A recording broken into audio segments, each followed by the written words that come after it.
Então da nuvem luminosa dizia uma voz: Este é meu filho amado, escutem sempre o que ele diz. Tô vendo que alguns crismandos madrugaram hoje, né?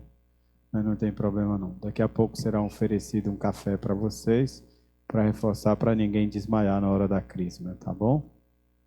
Vamos então conversar um pouquinho sobre a liturgia de hoje. Estamos no segundo domingo da Quaresma, no nosso grande retiro. Então, já na primeira semana, o convite feito a cada um de nós para vencer as tentações no deserto. Hoje, o convite é para deixar resplandecer sobre nós a face de Deus, este Deus que ilumina os nossos passos. Na primeira leitura de hoje, do livro do Gênesis, a palavra vem é obediência, obedecer a Deus. E de que forma esta obediência a Deus vai nos levando também a tomarmos consciência do nosso papel. Veja que a prova, de uma certa forma, a prova apresentada a Abraão é que ele dê o seu filho para que seja oferecido em sacrifício. Toma o teu filho, o único Isaque, a quem tanto amas, dirija-se à terra de Moriá e oferece-o em holocausto. Uma proposta, se formos analisar, filho único para o pai, como deve ter sido difícil este pedido e também a aceitação do pedido. No entanto, ele assume a responsabilidade diante do pedido feito a Deus, e Abraão vai então à terra de Moriá, levando seu filho para o sacrifício. Não deve ter sido um momento fácil entre o pedido de Deus, o deslocamento de Abraão, até a chegada ao local do sacrifício. E diz que depois que amarrou Isaque para o sacrifício, o Senhor estendeu a sua mão e viu a fidelidade apresentada de Abraão para com a relação com Deus. Sejamos fiéis para que realmente tenhamos esta condição do segmento que o Senhor vai nos apresentando. Somos realmente fiéis? Obedecemos ao pedido do Senhor diante de cada um de nós? Fazemos verdadeiramente a vontade do Pai? Qual é esta relação que nós temos com relação ao Pai conosco? A segunda leitura de hoje, carta de São Paulo aos Romanos: se Deus é por nós, quem será contra nós? Então já temos a resposta. Deus está sempre conosco, nos faz caminhar, nos faz buscar realmente o sinal desta graça. Ele que deu seu Filho único como prova do seu amor. E este amor vai então nos fortalecendo no caminho que nós devemos assumir. Este é o sinal, porque o Senhor nos oferece o caminho a seguir.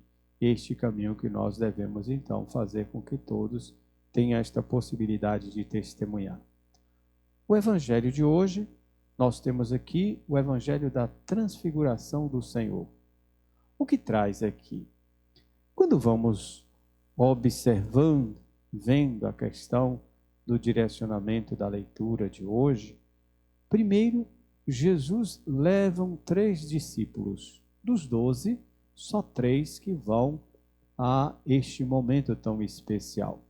Por que não levou os 12 para este momento? Primeiro, pela questão da missão. Os outros precisariam continuar a missão apresentada. Então, não poderia ir todos.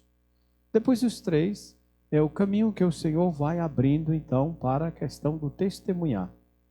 Jesus abre este caminho para o testemunho apresentado para cada um deles.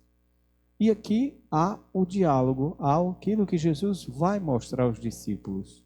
Mostra tudo o que vai acontecer com a sua vida, todos esses sinais. E, diante disso, apresenta-se Moisés e Elias. a lei e os profetas.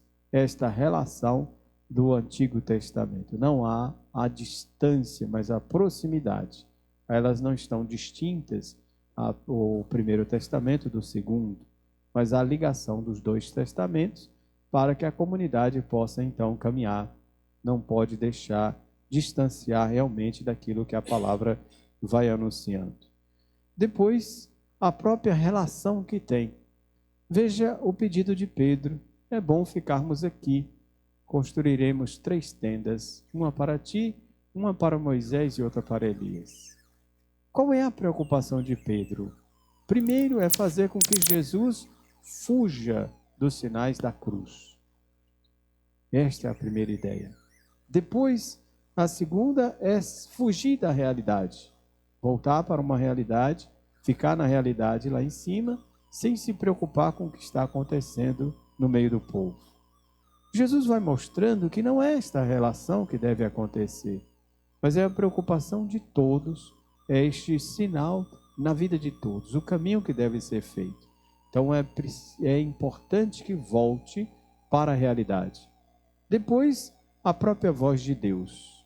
Nós escutamos esta voz do Senhor, seja no nascimento, seja no batismo, na transfiguração e também na cruz, mostrando justamente isso.